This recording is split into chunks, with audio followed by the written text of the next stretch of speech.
Nous sommes de retour à 7h12. On amorce l'année en force, l'année 2022, avec un gars qui est puissant dans ses mots, qui a lu beaucoup pendant la période des fêtes, qui se gratte la tête également, qui se dit, coudonc, c'est qu'on s'en va en 2022. Bien content de le recevoir et de lui souhaiter la bonne année.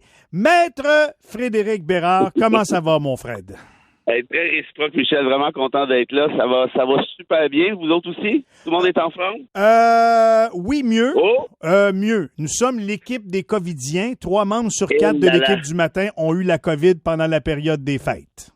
Et là, puis comment ça s'est passé? Je dirais pour l'ensemble de l'équipe, maux de gorge important. Moi, dans mon cas, beaucoup de fièvre, manque d'air à un moment donné. J'ai eu un moment où est-ce que j'avais pas assez d'air dans mon sous-sol isolé, que j'ai été obligé à 2h08 du matin d'ouvrir la fenêtre du sous-sol puis me sacrer la tête dedans.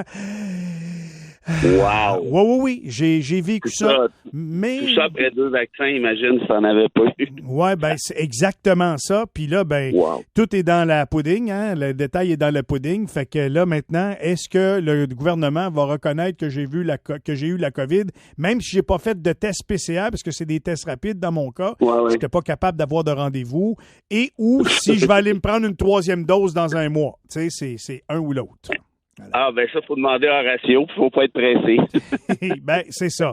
D'ailleurs, les mesures sanitaires sont là, je sais pas pour combien de temps, mais il y en a une qui agace pas mal le monde ces jours-ci.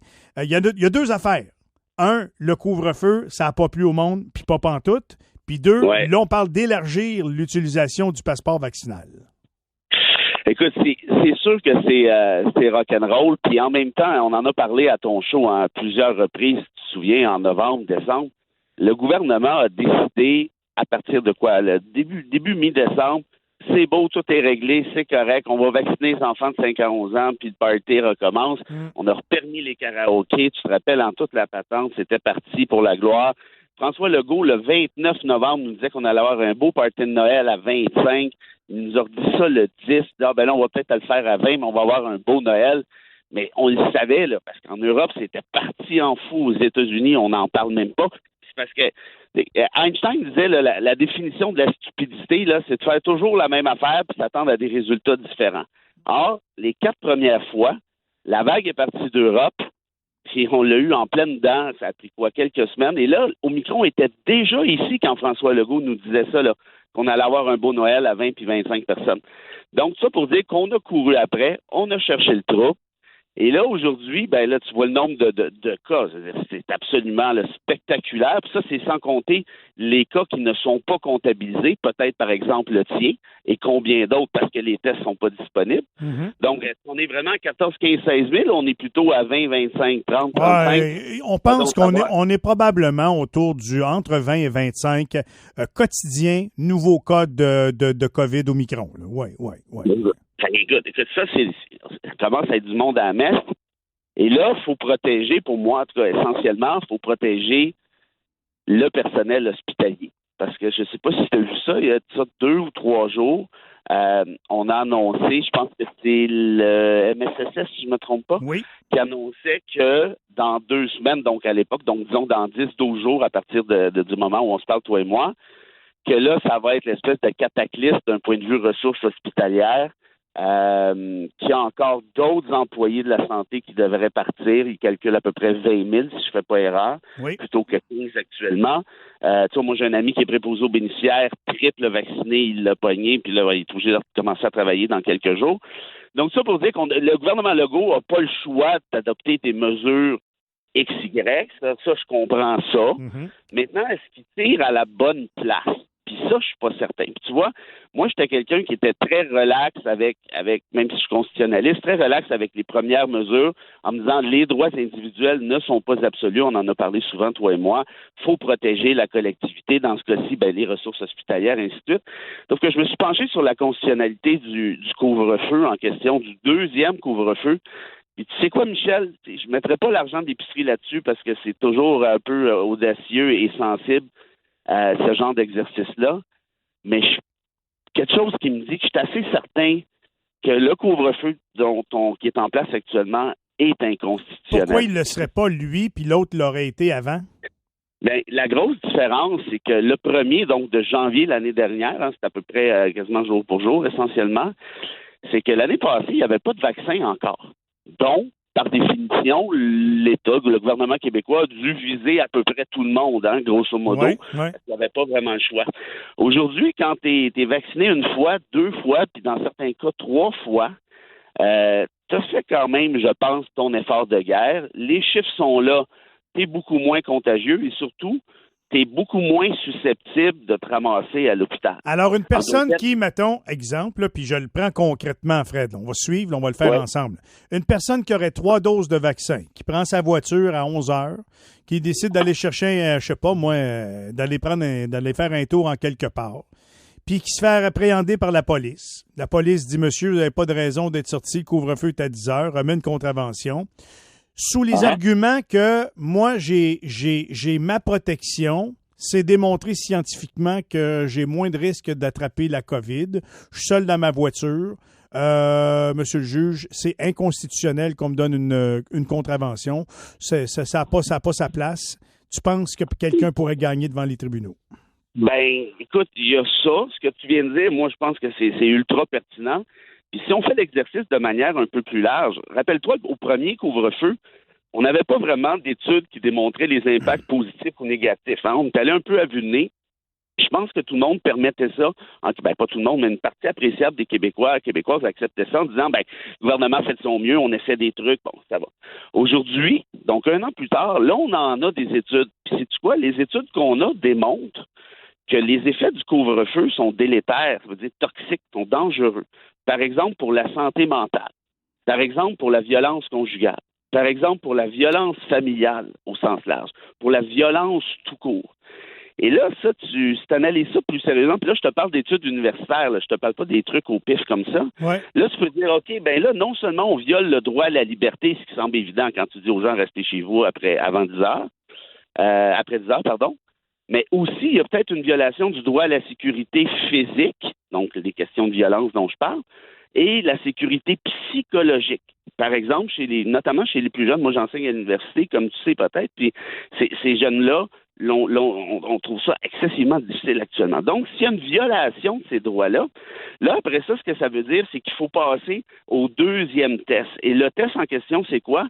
C'est que là, c'est le gouvernement qui doit faire la preuve que ces violations en question se justifient dans le cadre d'une société libre et démocratique. Ça a l'air bien compliqué comme ça, mais tout ce que ça veut dire, c'est que c'est le gouvernement qui doit faire la preuve. Oui, je viole votre droit à la liberté. Oui, je viole vos droits à la sécurité physique et psychologique, mais ça justifie dans ce cas-ci.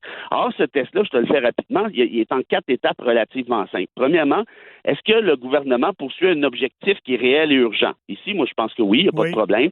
On veut lutter contre la pandémie, pour protéger les ressources hospitalières, ça va. Mais deuxièmement, est-ce qu'il y a un lien rationnel entre la mesure, c'est-à-dire le couvre-feu, et l'objectif, c'est-à-dire la lutte à la pandémie? Or, imagine-toi donc que notre préféré à toi et moi, et j'ai nommé Dr Horacio Arruda, a dit, non, on n'en a pas d'études qui démontrent l'efficacité du couvre-feu. On n'a pas d'études qui démontrent son utilité, mais j'ai le feeling que ça marche. Horacio, je trouve ça parfait, mais tu iras dire à monsieur, madame la juge, que ton feeling, là, il est bon. Vas-y. Ah ouais, là, on te regarde aller, là. Ah ouais, dis ça. C'est une question de feeling, comme chantait Fabienne Thibault. Dans les tribunaux, absolument, les questions de feeling, quand tu viens d'admettre, en fait, quand la Cour vient d'admettre que tu as violé des droits, c'est pas suffisant. Et là, le 3e critère, c'est encore plus important, je pense, c'est celui de l'atteinte minimale. Est-ce qu'il y a d'autres options? Or, ici, le couvre-feu s'applique à toi, à moi, de la même manière qu'il s'applique à la tête de cochon qui n'a pas voulu se faire vacciner. Peut-être que ce serait une idée de commencer par le couvre-feu si jamais c'était utile et efficace selon les feelings d'Horacio pour les non-vaccinés qui, eux, et ça, c'est démontré, eux sont dangereux. Eux ont un taux de contamination beaucoup plus élevé. Eux sont beaucoup plus susceptibles de se ramasser à l'hôpital. Est-ce qu'il y a d'autres options? Tu parlais du passeport pour la SAQ, SQDC, ainsi de suite. Probablement aussi. Est-ce qu'on pourrait aussi peut-être régler la question de la ventilation dans les écoles?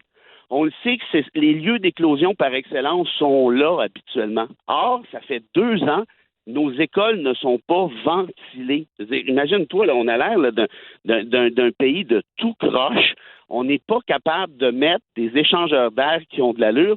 Tout ce que nous dit Horacio, c'est les purificateurs d'air, on n'en mettra pas là, parce qu'il y a une controverse chez les experts. C'est pas vrai. Il n'y a aucune controverse là-dessus. Ça, c'est de la frime à la Horacio totale et complète. L'Ontario a installé 70 000 purificateurs d'air. Sais-tu avec quel argent? Avec l'argent du fédéral qui a été accordé l'année passée. Qu'est-ce que fait Québec avec les 432 millions du fédéral qu'il a reçu? Je ne sais pas, ça fait 2 fois que je pose la question sur Twitter. J'ai pas la réponse. Tout ce que dit le gouvernement Legault, c'est on vous le dira pas parce qu'on veut pas chicaner avec le fédéral. OK, fait qu'en d'autres termes, tu l'as dépensé ailleurs. Peut-être dans des sondages légers, peut-être dans la publicité. Le 4e critère, c'est quoi? C'est la proportionnalité. Est-ce que l'État essaye d'assassiner une mouche avec un bazooka?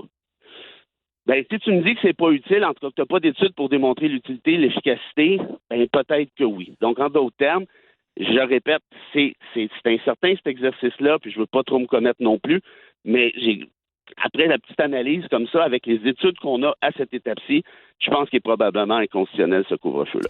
J'ai hâte de voir comment ça va se dérouler. Tu sais que 40% des contraventions qui sont émises pour le non-respect des règles sanitaires sont contestées d'ailleurs devant les tribunaux. Beaucoup le payent tout de suite, beaucoup le plaident coupable, mais il y a quand même 40% des contraventions qui sont contestées.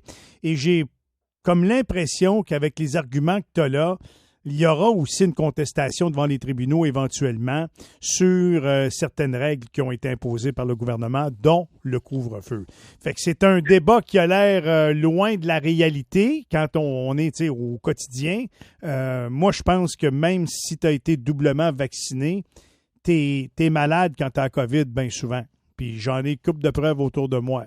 C'est pas une rumeur, la COVID non plus. Je comprends l'importance de certaines mesures, mais comme tu le dis, dans une société organisée, il faut avoir des arguments puis des preuves pour imposer des choses aux autres. Oui, c'est juste ça. Moi, je suis d'accord, on s'obstinera pas, toi puis moi. On veut lutter contre la pandémie, on veut que ça finisse, puis on veut protéger notre personnel soignant. Je veux dire, ça me semble d'une évidence absolue.